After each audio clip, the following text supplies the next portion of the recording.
Welcome back, folks. Today we're going to be looking at the Husqvarna 130.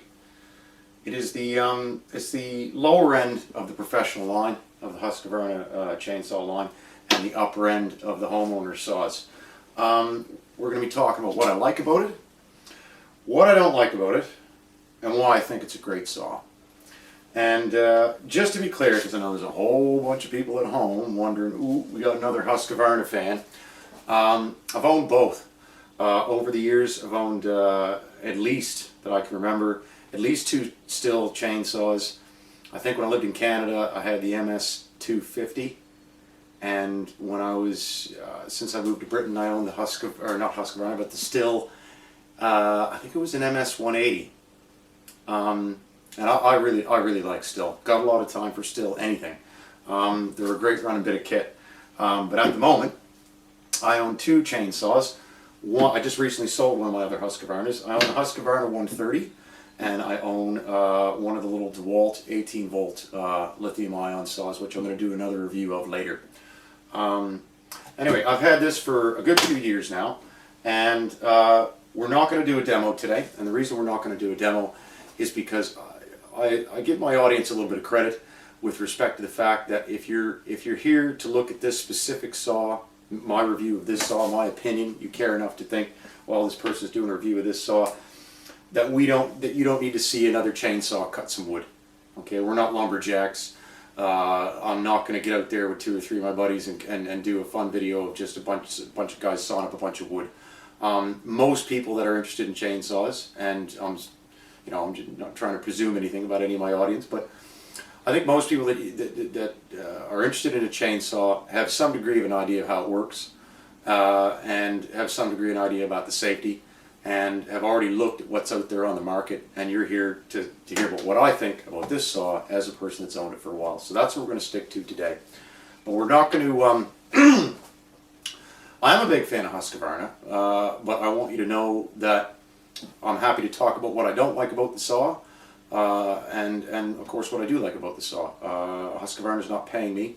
I pay for the saw with my own money, and we are going to give it an honest and fair review because that's what we do here. That's how I roll. So let's get right into it. Basically, I'm not going to talk too much about the specific specifications. I will include a link in the description of the video where you can go to the Husqvarna website and take a look at all the specifics, like RPM, specifics about the chain, get into the specification of the engine, overall weight, all that stuff will be there. So if you want to read down the specs to make sure that it is what you're looking for, I'll make sure that's in the description, because no matter how much I review the saw or how much I talk, it's not going to be as in-depth, specific, or tailored to what you're looking for as much as the manufacturer. So that's the way we're going to roll with that. So as I said, I've owned this for a long time, for a few years, owned several Husqvarnas, owned Stihl saws as well. So you've got a 14-inch bar, pretty standard, okay? Your normal, your brake, safety brake, right? Push forward, locks it, pull back to release. On the front there is your chain oil, and on the side we've got the fuel. Now again, it's a 1:50 ratio, so it's 2-stroke.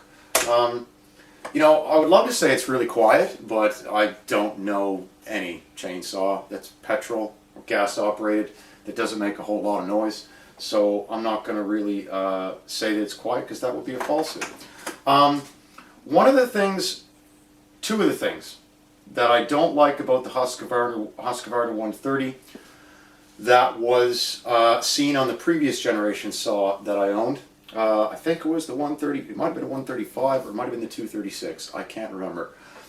There used to be a steel toothed guard here, and the purpose of that tooth guard was that if the wood kicked up while you were cutting it, the teeth would catch it and prevent it from moving too much, prevent the wood from jumping, and it was a really, really great safety feature. I'm really sad to see that they've taken it off. And the second thing is that there are 2 little funky screws here. I believe there are only 2 to take off the top housing. So you undo those screws, the top housing comes off, you get access to the spark plug, you can see the inside of the engine, you can work on stuff. I think the wires for the throttle are there as well, or sorry, the choke and the stop. And on the older model, I think it was 2, it might have been 3, they had these little quick release polymer tabs. So you just flip them out and then you just take it off, so you didn't need any tools at all, possibly a flathead screwdriver because they were quite tight rather. That was a feature I really liked on the old one, the older saw, the older gen saws, and it's not on this one. I really like the polymer. Okay, when you buy the saws that are this, I think Husqvarna does a 120, and that's really a proper domestic owner saws. The polymer casing isn't as nice. Some of the fit and features are not quite as nice. This is the upper end of the homeowner saws, the Husqvarna 130. So standard features on it really. I mean, you've got your primer bubble, okay, you've got your markings and corresponding information on the product, pull cord, okay. On the side you'll see a low and a high, and you'll find these on a lot of saws. That's your carburetor adjustment, your idle adjustment, okay. Unfortunately, and a lot of saws are the same, they don't come with the adjustment tool. You have to buy it after the fact. It will come with a tool to adjust and fit your chain and bar, but it won't come with the carburetor adjustment tool, which is, you know, it depends on how much you consider that a value. The polymer on it's really good, okay, even though they've taken off this metal guard that I used to really like. The housing on the front has got some grooves in it. It's a thicker, harder polymer than the plastic that's on the rest of the body, which is really, really nice, because, you know, at the end of the day, that's what's getting all the banging, that's what's getting all the brunt of everything. You're cutting on the front, of course you got your exhaust port. Back side, okay, you got your sticker along the handle, bottom of the handle guard there. Another thing I really like about it that's not on all chainsaws, and it isn't necessarily specific to Husqvarna, it's just a point that I like to see. There's a lot of chainsaws out there on both sides of the market. Husqvarna, still, same difference. Some of the smaller homeowner saws of other brands, which only have one screw, or one bolt rather, and one nut holding the bar on. I don't like that. Okay, I like having 2. And funnily enough, on the other saw that I was referring to, the one that had the catch guard at the front to keep logs from kicking up, and the Gucci handles on the top, quick releases for the plastic housing, it only had 1 screw, and it was a feature I didn't really care for. I like having 2, okay. So you undo those 2, of course, and you slide your bar back and forth, and you have to just loosen them up a little bit, nip that up a bit, and then you grab your trusty tool, which does come with it. This one happens to be, I think, from another saw, but no matter. And there's a little screw on the front here, just next to the bar. You dial that one way to tighten your chain, and another way to loosen it, and then you just nip them back up. Yeah, and you know, run times and features. At the end of the day, you can just go and demo a chainsaw all you want, you know, do a whole bunch of cutting and show you how a chainsaw works. Not really necessary. No one needs to hear a chainsaw run or see a chainsaw run. What you need to know is, I've used it for a long time. I really, really like it. One of the things I love about Husqvarna, and again, it's not necessarily specific to Husqvarna, it just happens to be, I think they do this particular aspect of the engineering really well, is there's lots is on these new polymer bodies. They're very flexible. They move quite a bit, and there's lots of springs. Okay, there's springs everywhere. I remember when I was young chopping wood with my folks back in Canada. I can tell you right now, your arms will get really, really, really tired really, really, really quick. Okay, because, you know, I'm 40, and when I was chopping wood as a young lad, chainsaws weren't anywhere near as well engineered as they are today. Okay, nowhere near. And the sheer vibration of cutting, you know, firewood log after firewood log, you know, especially where I grew up, we sawed wood until we were sick of looking at trees. Your arms didn't take long to get tired. With this saw here, you can cut all day long, and you barely even notice it. It's just so much different. I mean, and I'm talking about a span of life of, say, you know, 30 years. In 30 years, the research, development, engineering, and care that has gone into the production of chainsaws is just phenomenal. And one thing I also really, really like about this saw compared to the other generation one, even though when looking at them they weren't that much different, is that on my old saw, these the top spin out cap for the gas or the petrol, and the top spin out cap for the chain bar oil. My God, I mean, sometimes I'd have to get pliers because it was just, they were so tight, and maybe it might have been contraction or expansion, but it was really frustrating because they would just get stuck, and it was really, really hard to get them open. And that's not the case here.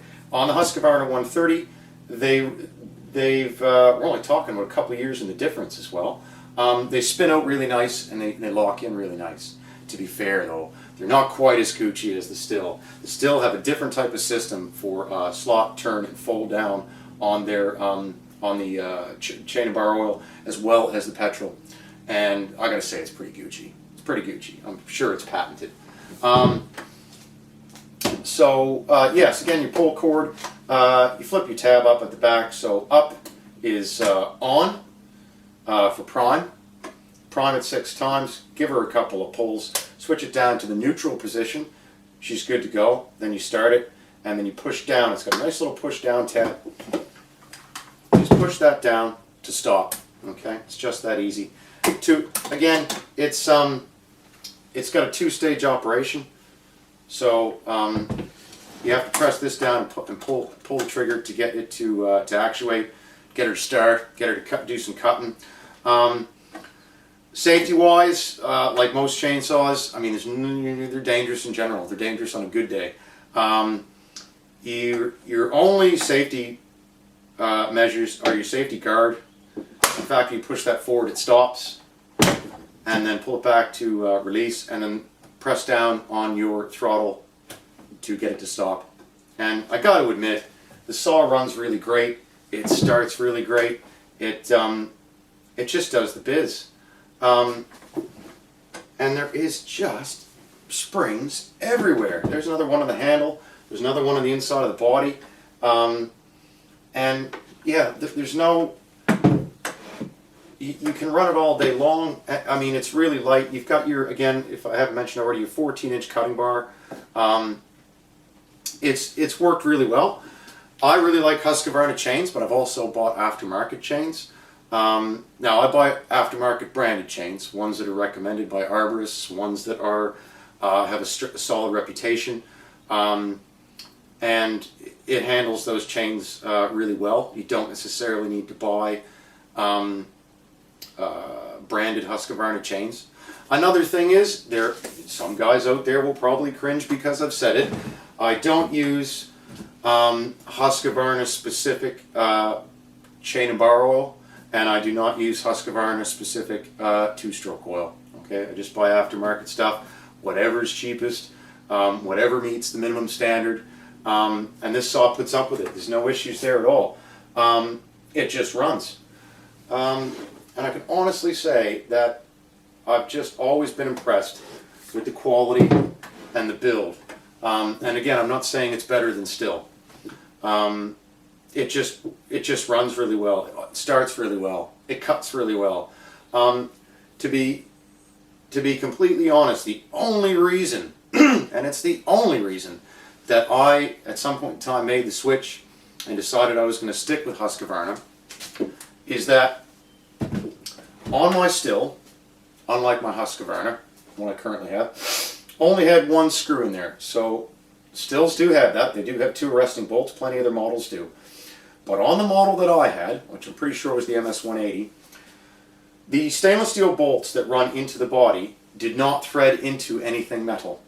Okay, Stihl decided that they were going to resin that bolt in. So you have to be very careful when tightening up the chain, or sorry, the bar rather, tightening up the bar, that you don't over torque it. And I like my bar on there solid, okay? And when you're a professional, you get to know your tools really well. And I'm not a professional, I'm just a handyman. and I gave that a little bit too much torque, and what happened is I spun the steel nut inside the body, and I had to go get it repaired. It was a weak point in the design, in my opinion, and that's when I made the jump. Okay, this one here in particular, you got your two, and I put some serious torque on those bolts and nuts, and I've never had an issue thus far. And yeah, it's just a bloody nice saw. It runs really well. I put countless hours on it. As you can see, it's definitely been used. But anyone that's done an extreme amount of arborist work, the professionals out there, you're going to look at it and go, that hasn't got any use. Because when a saw really has a lot of use, all your markings on there are gone. I've got a few chips in the paint on the bar, but when you've really put your hours on it, you can tell just by looking at the saw that it's had some serious use. So if you were looking for a chainsaw, specifically as maybe if you're a professional and you just wanted to throw it in the back and just have an extra spare, if you're a homeowner, DIY handyman, got a bit of property, do a bit of gardening, I use this both personally and professionally. It's a fabulous bit of kit, and it's really, really good value for money. It really does make the difference. I mean, when you're considering the fact that in terms of British pounds, you could get a chainsaw for 100 to 130 pounds for a unit, and you're going to end up spending probably between 160 to 180 pounds for, like, say, something like a Husqvarna. I honestly think it's worth the money. In fact, I honestly think there's no question. Okay, if you're looking for a quality saw, if you had any reservations, you wanted something that if I buy once, it's going to last me a lifetime. Something with it's got a 2-year domestic warranty on it. All right, 2-year domestic warranty. And anything that's willing to put a 2-year domestic warranty on it, they have no idea how much you're going to use your saw as a homeowner. No idea. You could have 100 acres and be cutting wood every day. So they're willing to back behind the products, and I'm willing to say that says something. I mean, I've had absolutely no issues with it. It's never failed me once. It's never failed to start. It's never failed to run. Of course, with all chainsaws, once they get warmed up a bit, you know, you let them idle a bit, and they get warmed up, and then you get going and do some cutting. They just start and run better as they go. Of course, you get a cold start, it's not gonna. It might take a couple of pulls, but I mean, they're just a good bit of kit. Again, I'll put a link in the description of this video so you get all the specifications. But at 116 decibels, that's not too bad, really. Again, I wouldn't necessarily say it was